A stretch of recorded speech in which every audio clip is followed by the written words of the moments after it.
Ketika dunia disarankan sebaiknya lockdown sampai waktu yang lama oleh globalis cabal seperti pernyataan Bill Gates, ternyata pernyataan ini tidak dianggap oleh banyak negara. Globalis marah. Akhirnya COVID benar-benar menjadi tidak selesai. Dunia pasti sebentar lagi akan bukan dunia yang dulu lagi, yang saling terkoneksi. COVID tipe baru dilepaskan globalis di berbagai wilayah dunia.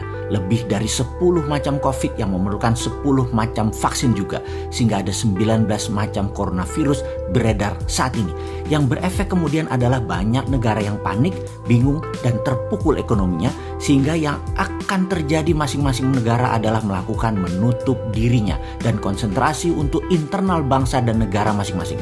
Itulah deglobalisasi yang sebentar lagi pasti terjadi. Hal ini, masalah deglobalisasi, lockdown atau PSBB adalah hal yang dimaui oleh globalis agar banyak negara menyerah dengan kemauan globalis. Di dalam negeri, Indonesia memiliki musuh abadi. Musuh Indonesia adalah resesi, depresi ekonomi, inflasi, bunga bank yang tinggi, kebijakan politikus yang mementingkan kelompoknya juga untuk negara asing dibela oleh politikus tersebut, negara superpower yang tertarik dengan sumber daya alam Indonesia, dan terakhir, globalis. Itu adalah musuh utama. Untuk itu, Indonesia harus berstrategi. Sementara dunia akhirnya meyakini bahwa COVID akan bersama manusia dalam waktu yang cukup lama, bahkan hingga 5 tahun ke depan atau 10 tahun ke depan akan masih ada. Lalu apa yang terjadi di dunia sebentar lagi? Vietnam dan Thailand yang kelebihan beras mulai menyimpan cadangan berasnya untuk kebutuhan mereka sendiri. Rusia, penghasil gandum untuk Eropa dan Timur Tengah, mulai memikirkan untuk kebutuhan nasionalnya. Amerika pun mulai menyetok minyak bumi dari Timur Tengah. Cadangan pangan Cina dan cadangan energi Tiongkok sedang dikuras oleh Amerika. Karena pandemi ini, seluruh negara dunia menjadi egois, memikirkan bangsa dan negaranya sendiri. Ekspor-impor antar negara berkurang. Efek global seakan menunggu genderang perang meletus yang memang diadu oleh globalis.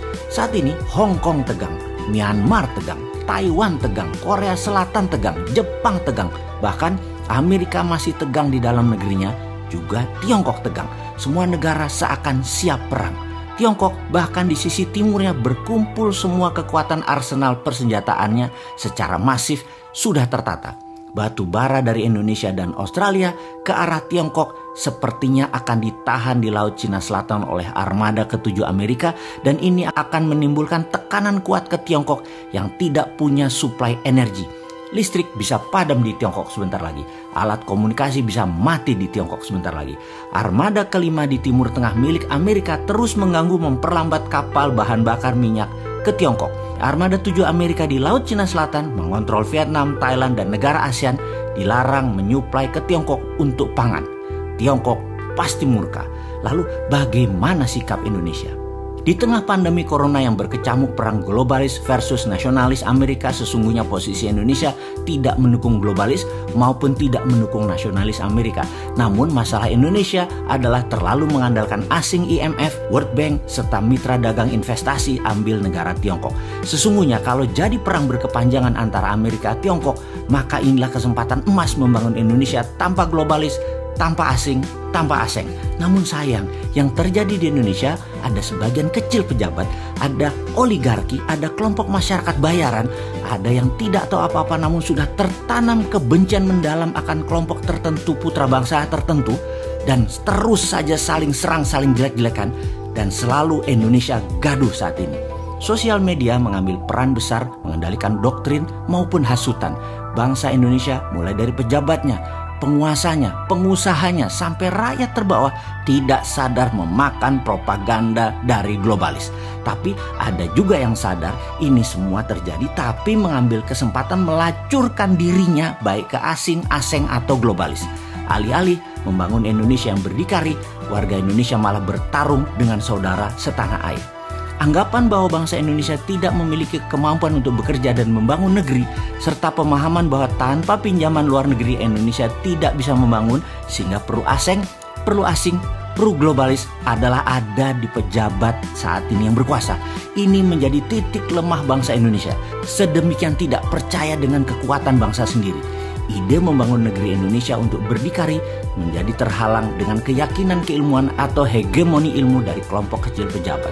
Lalu ada perintah Sunan Bonang, yaitu perintah menyalakan api. Tinitah Sabdo Sumuruping Dahono yang seharusnya terjadi di masa sekarang ini telah menunggu selama 5 tahun lebih perintah tersebut untuk dilaksanakan. Di suatu tempat di Gunung Merbabu, Nara sedang melaksanakan latihan rutinnya ketika dia mendapati sebuah pesan dari kakaknya. "Adikku, kamu harus turun gunung sekarang. Lihatlah negerimu. Kini saatnya kamu bela tanah airmu. Bebaskan negerimu dari cengkraman asing." "Aku belum siap. Aku masih belum siap," Nara berkata meragukan dirinya.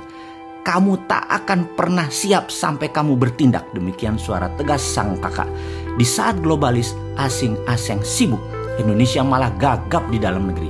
Bukannya mengambil kesempatan untuk menggerakkan kedaulatan mendominasi selat dan laut di dalam Indonesia, bukannya memanfaatkan kekuatan sumber daya alam mineral dan membangun kekuatan pangan, tapi malah nyender ke oligarki, globalis, dan negara besar. Inilah misi berat. Apa itu misinya? Melepas cengkraman globalis, asing dan aseng adalah perjuangan Nara, sang kapten Dinaran. Sayang, saat ini ternyata serangan musuh Indonesia yang terbesar seperti depresi, resesi, inflasi, globalis seakan menjadi musuh nomor 2 karena kepercayaan atas kapten Dinaran belum didapat. Masih diragukan, sesama anak bangsa saja saling menjatuhkan. Nara, sang kapten Dinaran terpaksa harus mengemban misi yang berat berbekal kemampuan yang masih terbatas. Dia belum selesai melakukan pelatihan di Kawah Chandra di Muka di puncak Gunung Merbabu. Nara berkata, "Yang aku takutkan adalah bukan berperang melawan musuh negara, tetapi bertempur dengan saudara sebangsaku sendiri." Inilah buku komik geopolitik, geoekonomi pertama di dunia untuk milenial dan Gen Z, serial Kapten Dinaran. Memiliki alur cerita yang penuh intrik, penuh strategi, penuh drama, dan tidak akan bisa menebak akan kemana jalan ceritanya ini berakhir. Strategi bernegara, negara superpower, globalis cabal yang menggurita, shadow banking, deep state, dan banyak lagi intrik geostrategi dunia terjadi dibahas dalam komik Kapten Dinaran ini. Yang menjadi pertanyaan, bisakah globalis dikenali, dikalahkan, dan dibongkar oleh Nara, sang Kapten Dinaran? Atau Nara akan gagal kemudian menjadi pecundang, atau kelompok lain mengalahkan Kapten Dinaran sebelum dia bergerak melakukan sesuatu? Jawabnya, semuanya mungkin, semuanya bermain dan seru, dan semuanya penuh keterkejutan. Selamat menikmati komik Kapten Dinaran.